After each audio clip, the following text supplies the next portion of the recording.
అందరికీ నమస్కారం. ఈ రోజు మన గౌరవ ముఖ్యమంత్రి వర్యులు నారా చంద్రబాబు నాయుడు గారు, ఆయన కుమారులు నారా లోకేష్ గారు, అలాగే అంబటి రాంబాబు గారు, మన ప్రియతమ నేత జగన్ గారు కూడా వచ్చారు. ముందుగా బాబు గారు ఈ మధ్య చాలా ఓవర్ యాక్షన్ చేసేస్తున్నారు.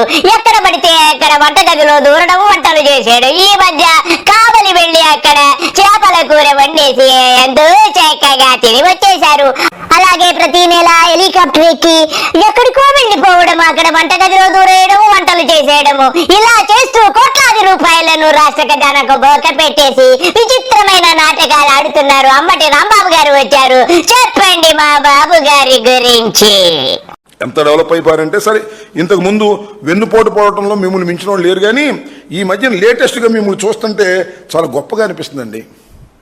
మొన్న ఈ మధ్యన ఎక్కడికి వెళ్ళాడు? మీరు చెప్పింది నిజమే రాంబాబు గారు. ఆయన మొన్న కావలిలో చేపల మార్కెట్ వెళ్లి స్వయాన్న చేపలు కొని ఓవరాక్షన్ చేసేసి ఎంతో చక్కగా చేపల కూర వండారు. కావలి దగ్గర మత్స్యకార భరోసా కోసం మత్స్యకార దీని గురించి వెళ్ళాడు. మత్స్యకారుల దగ్గర డ్రామా వేసి మొదలెట్టాడు. ఎంత అద్భుతమైన డ్రామా అండి. చేపల పులుసు వండాడంట, చేపల ఫ్రై వండాడంట, అవి తిన్నాడంట. రాంబాబు గారు, మా చంద్రబాబు గారంటే ఏమనుకుంటున్నారు? ఆయన పాక శాస్త్రములో ఎన్నో అవార్డులు పొంది ఉన్నారు. వారి చేతితో ఏ వంట చేసిన అమృతంలా ఉంటుంది. ఇకపోతే మా బాబు గారు చేపల కూర చేతితో తిన్నారా లేక ఇంకా దేనితో అయినా తిన్నారా కొంచెము చెప్పండి. చేపల పులుసు చెంచాతో తిన్నాడు చూసారా? నేను చేపల పులుసు నా చిన్నప్పుడు ఇది అంటున్నా, చెంచాతో చేపల పులుసు తింటావు నాకు తెలియదు. రాంబాబు గారు, మా బాబు గారు, మా చంద్రబాబు గారు నోటితో తినగలరు, చేత్తో తినగలరు, చెంచాతో తినగలరు, దానితో కూడా ఆయన తినగలరు. మీకు తెలియదు ఆయన టెక్నాలజీ గురించి. మీకు ఒక విషయం చెబుతాను. అసలు స్టవ్ వెలిగించకుండానే చేపల కూర వండగల సామర్థ్యము, టెక్నాలజీ మా బాబు గారికి తెలుసు. తెలియకపోతే తెలుసుకోండి. ఇంకో గొప్ప విషయం, మీరు ఆశ్చర్యపోతారు.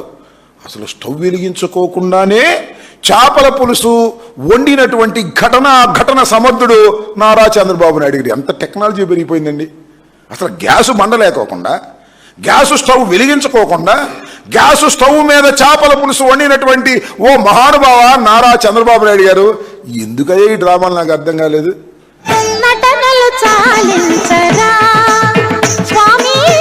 రాంబాబు గారు ఎంతో చక్కగా వివరించారు. ఇక చాలు గాని మీరు వెళ్ళి రండి. ఇకపోతే మా చిన్నబాబు గారు వస్తున్నారు. తండ్రి గారి నటనకు ఏదో అవార్డు ఇవ్వాలని ముచ్చట పెడుతున్నారు మా చిన్నబాబు గారు. చిన్నబాబు గారు నాన్నగారికి ఎటువంటి అవార్డు ఇస్తారు కొంచెము చెప్పండి. భాస్కర్ అవార్డు వచ్చేస్తుందండి. ఎంత అద్భుతంగా నటిస్తాడంటే అసలు నాకే ఆశ్చర్యం వేస్తుంది. ఆ నటన చూస్తే నాకే ఆశ్చర్యం వేస్తుంది. ఎట్లుంటాడో మనం చూస్తున్నాం కదా. భాస్కర్ అవార్డు వచ్చేస్తుందండి ఆయనకి. ఎంత అద్భుతంగా నటిస్తాడంటే అసలు నాకే ఆశ్చర్యం వేస్తుంది. చిన్నబాబు గారు, మీకు సరిగ్గా నటనకు ఏ అవార్డు ఇస్తారో తెలిసినట్టు లేదు. భాస్కర్ అవార్డు కాదండి, ఆస్కార్ అవార్డు. దయచేసి మీరు కొంచెము సరి చేసుకోండి. మీరు అపార విద్యా మేరంగతులు కాబట్టి మీకు అన్ని విషయాలు తెలుసు. నాన్నగారి నటనకు ఆస్కార్ అవార్డు ఇవ్వడమే కరెక్ట్. ఎంతో చక్కగా మార్కెట్ కు వెళ్లి చక్కగా రిహార్సల్స్ చేసినటువంటి ఆ చేపలు అమ్మే వాళ్లతోటి చక్కగా బేరవాడి చేపలు కొని చేపలు తెచ్చి వారి ఇంటిలో వంట చేయడానికి సిద్ధపడుతున్నాడంటే ఈ ముఖ్యమంత్రి ఒక ముఖ్యమంత్రి అని చెప్పి సిగ్గు లజ్జ ఇడిచిపెట్టేశాడు. ప్రతి నెల హెలికాప్టర్ వేసుకొని వెళ్ళిపోతున్నాడు. ఏదో ఒక గ్రామంలో ఏదో ఇంట్లో దూరేస్తున్నాడు, వంటగదిలో దూరేసి వంటలు చేసేస్తున్నాడు. ఏమయ్యా ఇది? కడుపుకు అన్నం తింటున్నావా, శుద్ధం తింటున్నావా అని చెప్పి రాష్ట్ర ప్రజలు అడుగుతున్నారు. కోట్ల రూపాయలు బొక్క పెట్టేసి నువ్వు వెళ్ళి వంట చెయ్యాలా అని చెప్పి అడుగుతున్నారయ్యా. ఏమిటి నీ ప్రవర్తన? మరీ బరితెగించిపోయావు. మరి మోడీకి కళ్ళు పోయాయి, మోడీకి చెవులు దొబ్బాయి, అన్ని దొబ్బాయి. అతను కూడా అలాగే తిరుగుతున్నాడులే. మాట్లాడితే స్వీడన్ వెళ్ళిపోతున్నాడు, అమెరికా వెళ్ళిపోతాడు, ఎవరెవరినో కలుసుకుంటాడు, మెల్లుడు వచ్చి అక్కడ ఇట్లిస్తూ అతను తిరుగుతుంటాడు. నువ్వు ఇలాగ విలేజులన్నీ తిరిగేసి వంటలు వండేస్తున్నావంటే ఏమి దౌర్భాగ్యమయ్యా ఈ రాష్ట్ర ప్రజలకి. మీరందరూ కూడా సిగ్గు లజ్జ అన్ని ఇడిచిపెట్టేసి తిరుగుతున్నారని చెప్పి ప్రజలు అనుకుంటున్నారు. సరైన సమయంలో మీకు పిర్రకు కర్రు కాల్చి వాత పెట్టడం ఖాయంగా కనపడుతుంది. ఇకనైనా మేల్కొని సిగ్గు లజ్జ తెచ్చుకొని కాసింత మంచిగా ప్రవర్తించండి అయ్యా. రాష్ట్ర ఖజానాకి ఎందుకయ్యా బొక్క పెట్టేసి హెలికాప్టర్ ఎక్కువని వేసుకొని వెళ్ళిపోయి నువ్వు వంటలు చేసేస్తున్నావంటే నీది అసలు మనిషి జన్మ కాదా? ఎందుకయ్యా ఈ యొక్క ఓవర్ యాక్షన్ అని చెప్పి అందరూ కూడా అడుగుతున్నారు. ఇకపోతే బాబు గారి రెండవ ఓవర్ యాక్షన్ చూద్దాం. ఆయన బైక్ ఎంత చక్కగా నడిపితారో తెలిసి కదా, మొదలు పెట్టండి బాబు గారు. మీరు చిన్నప్పుడు నడిపిందేలేండి, చిన్నప్పుడు నడిపిందేలేండి. ఏమన్నారు చంద్రబాబు గారు? చిన్నప్పుడే బుల్లెట్ బండి నడిపేశావా? అసలు స్టాండ్ తీయకుండానే నువ్వు బండి ఎక్కినోడివి, ఎంత చక్కగా నడుపుతావు. అవునులే, నీ బాబు మైసూరు మహారాజ్ కదా, ఖర్జూరు మహారాజ్, ఖర్జూరం నాయుడు గారు మైసూరు మహారాజ్ కాబట్టి మీకు చిన్నతనంలోనే బుల్లెట్ బండి ఉండేది. సిగ్గు లజ్జ ఉండాల. నీ బాబుకు 2 ఎకరాలు 2 గేదెలతో పెట్టుకున్నాడంట, బుల్లెట్ బండి చిన్నప్పుడే నడిపేశాడంట. ఎందుకయ్యా అబద్ధాలు? 1-2 లక్షల కొద్ది అబద్ధాలు చెప్తున్నావు. నీ బతుకు చెడత్తు. మీ దగ్గర మౌస్ ఇస్తా, కంప్యూటర్ మౌస్ ముడిచి ఎక్కడ పెట్టుకుంటావో పెట్టుకోమని చెప్పా ఆ రోజే. ఐటీ ఆయుధం మీకు ఇస్తా, ప్రపంచంలో ఉండే కంపెనీలు మీ ఇంటికి తీసుకొస్తా.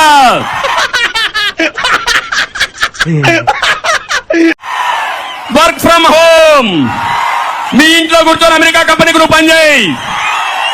బోరు కొడితే గుత్తిలో వర్క్ స్టేషన్లు పెడతా, మంచి గార్డెన్ లో, ఆరెంజ్ గార్డెన్ లో పెడతా. ఏమన్నారు చంద్రబాబు నాయుడు గారు? మౌస్ ఇస్తావా? అసలు నీకు సెల్ ఫోన్ వాడడమే తెలియదు అంటే మౌస్ ఇచ్చేస్తావంట. సరే గాని ఎంతమందికి నువ్వు కంప్యూటర్ మౌస్ ఇచ్చి ఇంటి నుంచే వర్క్ చేయమని చెప్పావో చెప్పు. అలాగే గుర్తులో ఏయో తక్కువ స్టేషన్లు పెడతానన్నావు, ఇప్పటి వరకు ఎన్ని స్టేషన్లు పెట్టావో అది చెప్పు. బతుకొచ్చాడా? నోరు తెరితే. ఇకపోతే ఒక తెలుగుదేశం మహిళా కార్యకర్త గారు వచ్చారు. అమ్మ చెబుతారు, బాబు గారిని దీవించాలని ఎంతో ముచ్చట పడుతున్నారు. బాబు గారు ఎన్నో మేళ్లు చేశారట ఆ మహిళకు. అమ్మ చెప్పండి, బాబు గారు ఎటువంటి మేళ్లు చేశారో మీకు? చంద్రబాబు నాయుడు, నీకు 100 కోటి దండాలు. నీ ప్రభుత్వంలో మేమెంత బాధపడతాం అనుకోలేదు నాయన. నీ ప్రభుత్వం కోసం మమ్మ ఎన్నో ఆరాటపడింది. మీ కోసం చీరలు కట్టుకొని ఊరూరు తిరిగినందుకే మా అమ్మకి ఇంత ఇల్లు వాకిలు లేకుండా చేస్తున్నారంటే మీ దేశానికి నమస్కారాలు తండ్రి. మీ తెలుగుదేశం పార్టీకి 100 కోటి దండాలు తండ్రి. మీ న్యాయంలో పేదవాళ్ళని బాధ పెట్టడమే మీ హక్కు అయిపోయింది సార్. మీరు పేదవాళ్ళని బాధ పెట్టడమే మీరు సంతోషపడుతున్నారు సార్. మీ దేశానికి 100 కోటి దండాలు సార్. మీ పార్టీలకి, మీకు, మాకు లాంటి వాళ్ళ మీద కాదు సార్. మీకేదన్నా ఉంటే మీకు బలిసిన వాళ్ళ మీద చూపించండి సార్, బలహీన వాళ్ళ మీద చూపించొద్దు సార్. మాకు న్యాయం జరగకపోతే మేము ఆత్మహత్య చేసుకొని వస్తాం సార్. మేము పురుగుల మందు రాయి మేము చచ్చిపోతాం. చూశారు కదా ఫ్రెండ్స్, ఆ తెలుగుదేశం మహిళా కార్యకర్తల ఆవేదన. ఇకపోతే ఒక హజరత్ గారు వచ్చారు. అన్న చెప్పండి, చిన్నబాబు గారు, పెదబాబు గారు, అదే చంద్రబాబు గారు మన జగన్ గారిని చూస్తే సుస్సు పోసుకుంటున్నారని తెలిసింది. కొంచెం మాకు చెప్పండి. నిజంగా చెప్పాలంటే జగన్మోహన్ రెడ్డి చూస్తే ఉచ్చ కారిపోతుంది. ఒక్కొక్కళ్ళకి ఇప్పుడు చెప్తున్నా, ఉచ్చ కారిపోతుంది. జగన్మోహన్ రెడ్డి అనే వ్యక్తిని తెలుసుకుంటే రాత్రి కూడా చంద్రబాబు నాయుడు ఇంట్లో కూడా నిద్రపోవట్లేదంట. ఏమైనా ప్రోగ్రాం పెడితే రేపు ఎంతమంది జనాలు వస్తాను భయపడుతున్నాడు చంద్రబాబు నాయుడు. ఆయన ప్రశ్నిస్తానని చెప్పి అక్కడ హైదరాబాద్ లో పండుకుంటున్నాడు.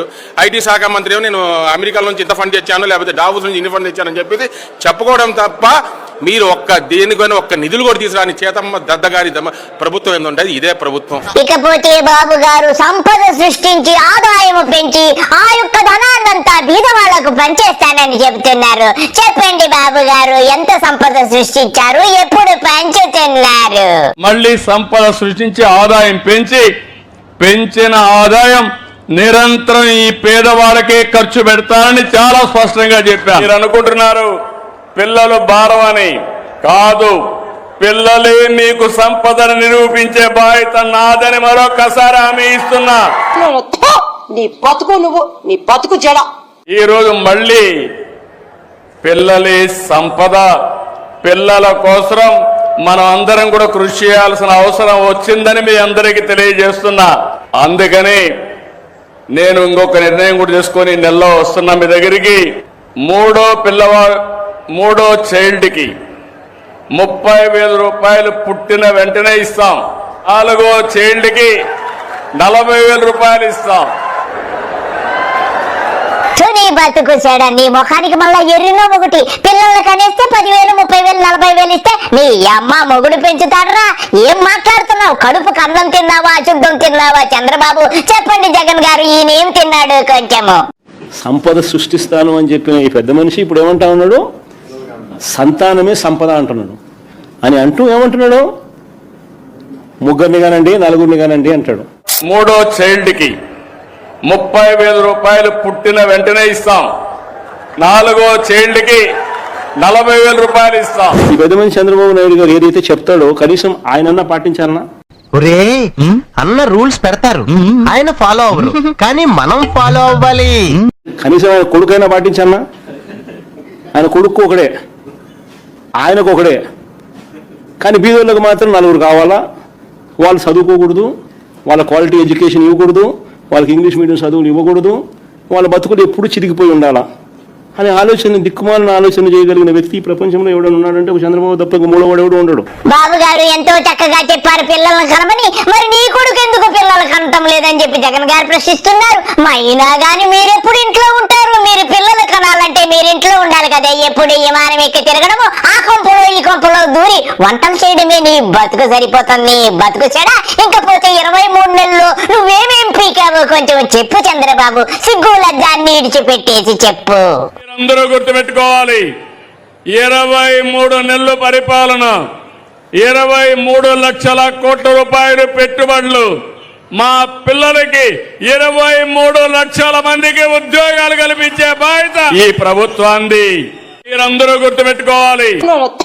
నీ బతుకు నువ్వు, నీ బతుకు జడ. చంద్రబాబు గారు ప్రజలంతా గుర్తుపెట్టుకున్నారు. రోజు గుర్తుపెట్టుకోవాలని చెప్పాల్సిన పని లేదు. నీ పిర్రకు కర్రు కాల్చి వాత పెట్టే కాలం అతి త్వరలో ఉంది. అందరికీ నమస్కారము. బాయ్.